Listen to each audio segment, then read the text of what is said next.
जय माता दी दोस्तों, स्वागत है आप सभी का एक बार फिर से। माँ भगवती आप व आपके परिवार पर अपनी कृपा दृष्टि सदा सर्वदा बनाए रखे। दोस्तों, यदि आप अपनी सभ्यता, संस्कृति, तीज त्योहार, धार्मिक जानकारी, वास्तु एवं ज्योतिष संबंधित उपायों के बारे में जानना चाहते हैं तो चैनल को सब्सक्राइब जरूर करिएगा। दोस्तों, ये विषय सदा से लोगों के मध्य गंभीर रहा है, या यूं कहें कि बस व्यर्थ में गंभीर बनाकर रखा हुआ है कि स्त्रियों को हनुमान जी की पूजा नहीं करनी चाहिए, या उन्हें स्पर्श नहीं करना चाहिए, या उनकी साधना नहीं करनी चाहिए। आखिर ऐसा क्या दोष है स्त्री में कि समाज में कुछ ज्ञानी जन उन्हें हनुमान पूजा का अधिकारी नहीं मानते हैं? क्या उनका दोष केवल इतना ही है कि हनुमान जी ब्रह्मचारी हैं और स्त्रियों के स्पर्श से उनका ब्रह्मचर्य खंडित हो जाएगा? दोस्तों, इस वीडियो का उद्देश्य किसी के हृदय को कष्ट पहुंचाना नहीं है, अपितु सत्य को सामने रखना है। क्या अविवाहित लड़कियां भगवान हनुमान जी की पूजा कर सकती हैं? हनुमान चालीसा का पाठ कर सकती हैं या नहीं? सुंदरकांड का पाठ कर सकती हैं या नहीं? ये सब बताने से पहले आपसे रिक्वेस्ट करती हूँ कि वीडियो को लाइक करिएगा, दोस्तों को शेयर कर दीजिएगा, और अगर आपने अभी तक चैनल को सब्सक्राइब नहीं किया है तो चैनल को सब्सक्राइब करके बेल आइकन जरूर दबाइएगा। स्त्री और पुरुष एक ही परमपिता परमात्मा की संतानें हैं, उनकी ही रचनाएं हैं, तो फिर उनकी ही पूजा आराधना में ये भेद कैसा? भगवान ने स्त्री हो या पुरुष दोनों को एक समान ही पांचों इंद्रियां दी हैं, उनको सोचने समझने की शक्ति भी एक समान ही दी है, तो फिर ये भेदभाव क्यों? क्या उनका दोष केवल इतना ही है कि हनुमान जी ब्रह्मचारी हैं और स्त्रियों के स्पर्श से उनका ब्रह्मचर्य खंडित हो जाएगा? अगर मात्र स्पर्श करने से ब्रह्मचर्य खंडित होता है तो फिर सभी गुरुपद पर आसीन गुरुओं का भी ब्रह्मचर्य हर क्षण खंडित हो रहा है, क्योंकि उनकी तो न जाने कितनी ही स्त्री शिष्य हैं जो उनके चरण छूती होंगी। ब्रह्मचर्य तो तब खंडित होगा ना जब हम किसी स्त्री के स्पर्श करने पर अपने मन में काम भाव लाएंगे, गलत भावना लाएंगे। और ज्ञानी समाज क्या हनुमान जी को इतना निर्बल मानते हैं कि एक साधारण स्त्री के स्पर्श से उनके भीतर काम भाव जाग जाएगा और उनका ब्रह्मचर्य खंडित हो जाएगा?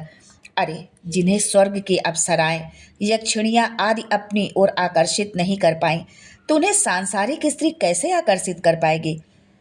जब भी श्री प्रभु के समक्ष कोई स्त्री जाती थी तो वे उन्हें माता कहकर संबोधित कर देते थे या बहन कहकर संबोधित कर देते थे। जिनका जन्म एक स्त्री के गर्भ से हुआ हो, उनकी स्त्री से कैसा बैर? हनुमान जी कामाशक्त नहीं है, परंतु ब्रह्मचर्य क्या है ये वो भली भांति जानते हैं। अगर स्त्रियों का स्पर्श वर्जित है तो क्यों हनुमान माता अंजना के चरण स्पर्श करते हैं?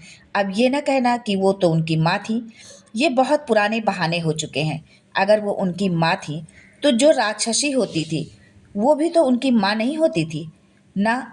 फिर क्यों प्रभु उनसे युद्ध करते थे और एक मुष्ट प्रहार से उनका वध कर दिया करते थे? क्यों प्रभु ने स्पर्श किया एक राक्षसी का? दोस्तों, ऐसे कई प्रश्न हैं जिनका उत्तर हमारे ज्ञानी समाज के पास शायद नहीं होगा। हर स्त्री हनुमान जी की पूजा कर सकती है, साधना कर सकती है, उनकी परिक्रमा कर सकती है। आपके स्पर्श से उन्हें कोई अंतर नहीं पड़ने वाला है। हाँ, आपका मन दूषित हो तो बात अलग है, अन्यथा किसी स्त्री का इतना सामर्थ्य नहीं है कि स्पर्श मात्र से प्रभु के मन को विचलित कर दे। अगर आप ऐसा सोचते हैं तो आप अपने हनुमान जी को बहुत कम आंक रहे हैं, और अपने भगवान के सामर्थ्य पर शंका करने से अच्छा है कि हम भक्ति करना ही छोड़ दें। हर स्त्री प्रभु की भक्ति तथा साधना कर सकती है। हनुमान जी को गुरु के रूप में पूजे, बड़े भाई के रूप में पूजे, और फिर देखें कि उनकी कृपा आप पर बरसती है कि नहीं। जो लोग तंत्र मार्ग में हैं वे प्रत्यंगिरा को तो जानते ही होंगे। माँ का ही उग्र स्वरूप है प्रत्यंगिरा। माँ पूर्ण दिगंबर अवस्था में दिगंबर शिव की गोद में हिमालय के उच्च शिखर पर बैठी हैं। किसी बात को लेकर माँ क्रोधित हो जाती हैं और पुनः शांत होने पर शिव से कहती हैं कि हे शंभु, मेरे उस उग्र स्वरूप के बारे में आप कुछ कहें जो कुछ क्षण पहले मैंने धारण किया था। शिव ने कहा कि आज से तुम प्रत्यंगिरा कहलाओगी, तंत्र में तुम्हारा विशेष स्थान होगा।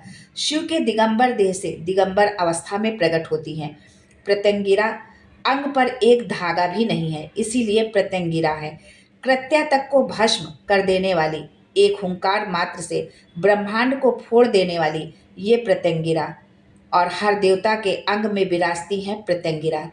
जब क्रोध में आ जाती हैं तो वो अच्छे अच्छों को नग्न करके रख देती हैं प्रत्यंगिरा। इसी प्रत्यंगिरा का प्राकट्य हुए श्री हनुमान जी की देह से भी। जब हनुमान जी की तपती देह से मकरध्वज ने जन्म लिया तो श्री प्रभु इस बात को स्वीकार नहीं कर पाए, क्रोध में भर गए और उनके इसी क्रोध में तपते देह से उत्पन्न हुई हनुमान प्रत्यंगिरा। प्रत्यंगिरा नग्न है, अतः वो लोगों के विचारों में दौड़ती हैं। मनुष्य स्वयं के सामने ही नग्न हो जाता है, ऐसे उसकी सत्यता को खोलकर रख देती हैं प्रत्यंगिरा। इसी देवी ने हनुमान जी के मन को शांत किया और उसी दिन से प्रत्यंगिरा का एक नाम और हुआ हनुमत प्रत्यंगिरा। जो हनुमत प्रत्यंगिरा को पूज लेता है उसके शत्रु काल के मुख में समा जाते हैं। पूर्ण उग्र और तंत्र की मुख्य देवियों में से है हनुमत प्रत्यंगिरा। हनुमान के तप करने पर उनके ही अंग से प्रकट होती हैं ये देवी। भविष्य में इस विषय पर भी चर्चा अवश्य होगी। आज ये बताने का केवल इतना ही उद्देश्य था कि प्रभु के श्री अंग में एक स्त्री विराजती है जिसे तंत्र ने हनुमत प्रत्यंगिरा कहा है। तो आप उन्हें स्त्री तत्व से दूर कैसे करेंगे? परमेश्वर ने सभी को समान अधिकार दिए हैं, अतः कोई भेद ना करे। अपने दर्शन शास्त्र के आधार पर सत्यता को हम नकार नहीं सकते हैं, अतः स्त्रियों को भी समान अधिकार प्रदान करें। ये स्त्री समाज की शक्ति है, इनमें बड़ा धैर्य है और साहस भी है। मेरे दो शिष्य, एक पुरुष और एक स्त्री, दोनों ने ही हनुमान साधनाएं की और पुरुष की अपेक्षा स्त्री को शीघ्रता से सफलता मिली। दोस्तों, प्रभु आपके लिंग को नहीं, आपकी भावनाओं को देखते हैं। पुरुष के भटकने के अवसर अधिक होते हैं, परंतु स्त्री मन से दृढ़ होती है अपने संकल्प के प्रति। इस कारण वो भटकती नहीं है और प्रभु की कृपा की पात्र बनती है। इस विषय पर अधिक चर्चा करने से अच्छा है कि जिसको जो समझना है वो समझे। वो अपने विचार से, अपने तर्क से सत्य और असत्य को उजागर करने की कोशिश करेंगे, पर सत्य यही है कि भगवान के लिए ना तो कोई स्त्री है ना कोई पुरुष है, वो सबके लिए एक समान है। आज के लिए बस इतना ही। दोस्तों, मिलते हैं अगले वीडियो में एक नई जानकारी के साथ। तब तक के लिए जय संकट मोचन and thanks for watching my video.